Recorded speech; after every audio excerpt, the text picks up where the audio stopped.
بسم اللہ الرحمن الرحیم۔ السلام علیکم دوستو، میں آج آپ کو بتاؤں گا کہ شہد کے خالص ہونے کی کیا پہچان ہوتی ہے اور آپ اس کو کیسے چیک کر سکتے ہیں کہ شہد خالص ہے یا کہ اس میں ملاوٹ کی گئی ہے۔ اس سے پہلے ایک چھوٹی سی گزارش ہے کہ اگر آپ نے ابھی تک ہمارے چینل کو سبسکرائب نہیں کیا تو پلیز سبسکرائب کر دیں۔ چلیں شروع کرتے ہیں۔ شہد بے شمار امراض کی دوا ہے اور بغیر کسی مضر اثرات کے بہت سی بیماریوں کا علاج کر سکتا ہے۔ کئی سائنسی تحقیقوں میں یہ بات ثابت ہو چکی ہے کہ شہد تمام بیماریوں کے علاج میں مفید ہوتا ہے، لیکن ہمیں دستیاب ہونے والا ہر شہد خالص نہیں ہوتا۔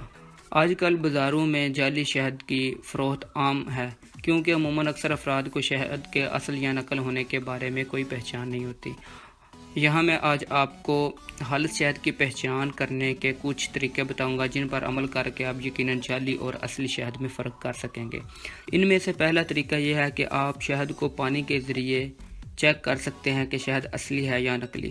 ایک گلاس پانی میں شہد کے ایک چمچ کو ڈالیں۔ اگر شہد خالص ہوا تو پانی میں حل نہیں ہوگا، اگر خالص نہ ہوا تو حل ہو جائے گا، یعنی اس کا مطلب ہے کہ یہ شہد گڑ سے بنایا گیا ہے۔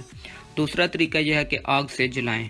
ایک عدد موم بتی لیں اور اس میں موجود کاٹن کی پتی کو شہد میں بھگو کر ایک بار جھٹک دیں اور اس کو آگ لگائیں۔ اگر آگ لگ جاتی ہے تو سمجھ لیں کہ شہد اصلی ہے، اگر آگ نہیں لگے گی تو یہ شہد نقلی ہوگا۔ خالص شہد عموماً گاڑھا ہوتا ہے۔ اس کو دیکھنے کے لیے شہد کو ایک چمچ میں بھریں اور اسے کسی برتن میں خالی کرنے کی کوشش کریں۔ تیسرے نمبر پہ جو طریقہ ہے وہ ڈبل روٹی کے ذریعے چیک کرنا ہے۔ شہد کو ڈبل روٹی پر لگائیں۔ اگر ڈبل روٹی سخت رہے تو اس کا مطلب ہے کہ شہد خالص ہے، اگر ڈبل روٹی نرم ہو جائے تو یہ سمجھ لیں کہ شہد چینی سے بنایا گیا ہے۔ نمبر 4 پہ ہے فریج میں رکھیں۔ خالص شہد فریج میں رکھنے کی صورت میں جم جاتا ہے اور مزید گاڑھا ہو جاتا ہے۔ نقلی شہد فریج میں رکھنے کے باوجود جوں کا توں رہتا ہے اور اپنی حالت برقرار رکھتا ہے۔ پانچواں طریقہ یہ ہے کہ آپ شہد کو کاغذ کے ذریعے چیک کر سکتے ہیں۔ شہد کے چند قطرے جذب کرنے والے کاغذ پر ٹپکا دیں۔ اگر یہ کاغذ قطروں کو جذب کر گیا تو اس کا مطلب ہے کہ یہ شہد خالص نہیں ہے۔ خالص شہد کاغذ کی سطح پر موجود رہے گا جبکہ نقلی شہد جذب ہو جائے گا۔ اگر آپ کو یہ ویڈیو اچھی لگی ہو تو برائے مہربانی نیچے کمنٹس کریں اور اپنی رائے کا اظہار کریں۔